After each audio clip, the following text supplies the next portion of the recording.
सबको नमस्कार। जब एक हिंदू किसी को नमस्ते करता है तो वो इंसान को नहीं कर रहा, वो उसके अंदर बैठे हुए परमात्मा को देख के कहता है कि नमस्ते, मैं तुम्हारे आगे झुकता हूँ। और वो कि हिंदू लोग कहते हैं नमस्ते।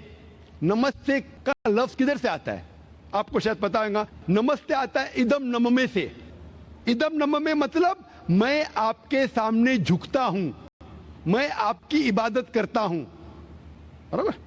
इदम नममे आप कहना चाहते मैं आपके अंदर ईश्वर की इबादत करता हूं। मिसाल के तौर पे वो आदमी चोर है, वो गलत काम कर रहा है, बलात्कार कर रहा है, आप उसको ईश्वर बोलेंगे? आप ईश्वर को इतना घटिया समझ गए? वो बलात्कार करने वाले इंसान को बोलते आप ईश्वर है। इससे भाईचारगी बढ़ेगी नहीं घटेगी। वो बलात्कार करने वाले को, वो चोर को, वो डाकू को मैं ईश्वर मान रहा हूं, उसके सामने झुक रहा हूं। अल्लाह को क्यों गाली दे रहे? ईश्वर को क्यों गाली दे रहे? खुदा को क्यों गाली दे रहे? इस्लाम में, इस्लाम की भी आपने मिसाल दी, इस्लाम में हम कहते अस्सलामु अलैकुम। अल्लाह ताला से फरमाते इस इंसान पे सलामती दे। चाहे वो अच्छा इंसान है तो भी सलामती देने की बात अच्छी है, चाहे वो चोर या डाकू हो। मैं बोलूंगा अस्सलामु अलैकुम, मैं कह रहा हूं या अल्लाह, या रब, या खुदा, या ईश्वर, या भगवान, इस डाकू पे रहमत फरमा। कुछ बुरी बात है ना? मैं अल्लाह को गाली दे रहा हूं, उसके लिए दुआ दे रहा हूं कि तू गलत काम छोड़ और सही रास्ते पे आ। अगर मैं उसको खुदा मानूंगा तो खुश हो जाएगा, वो और चोरी करेगा, वो और बलात्कार करेगा। कोई भी धर्म में ये नहीं सिखाता। ये धर्म के मानने वाले अपनी खुद की इजाज करते हैं, इसे कहते हैं इनोवेशन, बिदात। जिस तरीके से खुदा ने सिखाया है कि उसकी इबादत करे, उसी तरीके से हमें करना चाहिए। तब्दीली लाएंगे, हम समझ रहे हैं कि भाईचारा बढ़ेगा, भाईचारा नहीं बढ़ेगा, भाईचारा घटेगा। आपने मुझे शुरुआत में नमस्ते कहा। नमस्ते, नमस्ते के क्या मानी है भाई साहब, आप बोल सकते हैं? नहीं पता क्या मानी है? माइक्रोफोन ऑन कीजिए जरा भाई साहब का। नमस्ते मतलब मैं सर झुका के मैं आपको नमन करता हूँ। हाँ, सर झुका के आप मुझे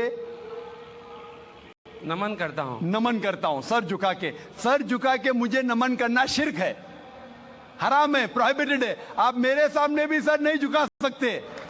चाहे आप मुझसे मोहब्बत करते हैं, चाहे आप मेरी इज्जत करते हैं, फिर भी आप मेरे सामने सर नहीं झुका सकते। सर झुकाना चाहिए तो सिर्फ खुदा के सामने, अल्लाह के सामने, और मैं खुदा नहीं हूं।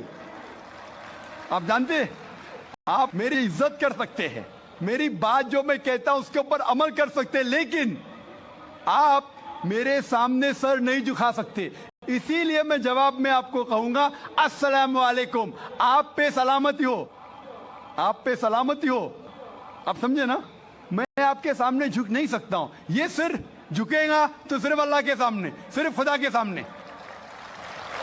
तो आपने बड़प्पन में मुझे कहा, लेकिन अगर गलत चीज कहा तो मैं वापस से जवाब नहीं दे सकता हूं, क्योंकि मैं जानता हूं जो लोग नहीं जानते वो ऐसे हरकत कर सकते हैं। मिसाल के तौर पे, एक महीना पहले मैं जब बॉम्बे एयरपोर्ट पे था तो एक औरत, हिंदू खातून, मुझे पूछी कि आप डॉक्टर जाकिर नाइक है?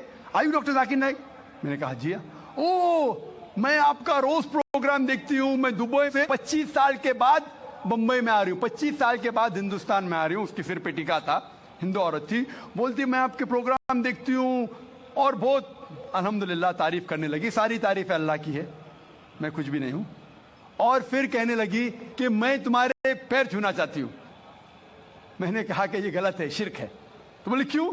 वही जवाब मैंने दिया, आप जो भी कहो मैं आपकी बात मानूंगी। तो मैंने कहा आप कुरान मजीद पढ़िए, कुरान मजीद पढ़िए और इसके ऊपर अमल कीजिए। और मैंने तकरीर दी है similarities between Islam and Hinduism, इस्लाम और हिंदुइज्म में यकसानियत, और साबित किया है कि हिंदुइज्म में भी लिखा है कि आप सिर्फ एक ईश्वर की इबादत करना चाहिए। जितने ऋषि आने वाले उनमें मानना चाहिए। और मोहम्मद सल्लल्लाहु अलैहि वसल्लम में भी। तो आपको अगर कुरान और वेदा पे अमल करना चाहिए जो यकसा है, आपको एक खुदा में मानना पड़ेगा और आखिरी पैगंबर मोहम्मद सल्लल्लाहु अलैहि वसल्लम पर।